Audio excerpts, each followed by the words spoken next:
So, today we are going to be talking about the Samsung Galaxy S7 Edge and see how this particular phone holds up in 2025. There are a couple of different things to keep in mind here when it comes to phones like these. First of all, the Samsung Galaxy S7 Edge came out back in 2016, making this phone 9 years old in 2025. This phone was an upgrade coming from the Samsung Galaxy S6 Edge. I actually did like this phone a lot. In fact, I like this phone a lot more than the Samsung Galaxy S6 Edge because I feel like that was a really kind of a weird thing that Samsung decided to do with that phone. I feel like it was a good phone, but they took out so many things with that one. They at least added back the microSD card slot in the S7 Edge, which was actually a really nice thing to do for them. But from that side, it's going to be interesting to see if a phone this old can still be usable in 2025. Now, starting off from the outside of this device, it's got a pretty good display. It's 1440p, which is actually pretty crazy. It's a curved display, but it's also giving you a little bit of those bezels on the top and bottom, which isn't too bad. But I can see how it can be kind of annoying for some people. You're getting the home button in the center and the capacitive buttons around it. And I definitely will tell you, it is still like a very good looking device. I think if you're going to go through and pick a phone like this, at least back in 2016, this was a very unique type of design. Now, you're also getting a microSD card slot inside this phone, which I think is really nice. I love how microSD card slots, especially nowadays, when you get standard storage and can't expand it using an SD card, well, this phone allows you to expand it, and it's one of those features you're essentially going to be getting through this phone. That's pretty brilliant in my opinion. Now on the back side, you're getting a glass back. You're getting a single camera setup, wireless charging inside this phone, and overall it's a pretty interesting looking phone to say the least. This is one of those types of devices that, despite its age, still feels like a pretty premium phone, but obviously it's a little bit outdated type of design. Most phones don't really look like this anymore, so it doesn't really make a lot of sense to go and buy this type of device anymore. But I guess from a design perspective, it still has some things going for it. Now, when it comes down to the cameras, this phone is going to be giving you a single 12 megapixel camera on the back side, and it's going to be giving you a 5 megapixel camera on the front. So nothing super insane, nothing we haven't already seen before. But here's the deal.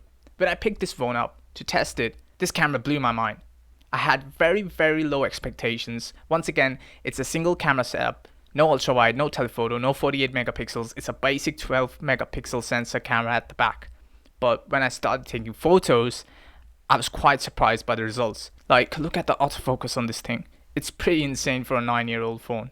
Under good lighting, this phone gives you some very good results, which even today holds up. I'll be honest, I didn't have a lot of expectations from this camera, but now I'm actually really impressed. And if you guys want to see a camera comparison video with something like a Galaxy Note 8 or a Samsung Galaxy S6 or even an iPhone 11 or something, let me know in the comments down below.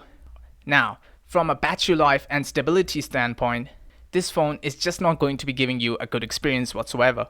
It's got a 3600 mAh battery, which is fine, but over the years it's going to degrade, so it's going to be really outdated. It's going to be glitchy, it's going to be weird. It's just not going to be that great of a phone. I would recommend you to get a new battery, but even then, don't expect amazing battery life.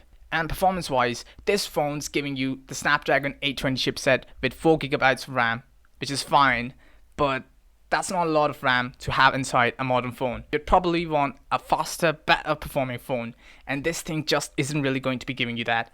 It runs fine if you're just scrolling through social media apps or watching YouTube, but as soon as you try to play games or do any sort of high intensive work, it just can't handle the load and starts heating up. Now, software wise, this phone ended support on Android 8. Now, this is one of its weakest points because this phone is very outdated software wise. I think we are currently on Android 16. So yeah, you got the point. This one is not supported at all. So in that terms, this phone isn't really worth buying anymore. It just doesn't make any sense because it's already significantly outdated. You won't get a modern Android experience with this phone. In fact, I'm pretty certain app support is also starting to die for Android 8. I mean, the last Android version YouTube supports is Android 9. So from that point of view, the stock firmware is severely outdated. On the other hand, with Android, you can always install a custom ROM. So something like Lineage OS or even Android 9 with One UI will run on this phone and give you a better experience, which might make this phone still worth it. However, nowadays, we just have a lot better options than this phone. So, Would I recommend the Galaxy S7 Edge in 2025? I think we all know the answer. As good of a phone it was, and it brought a lot of cool stuff to the table, it just doesn't make sense to get this particular type of device in 2025.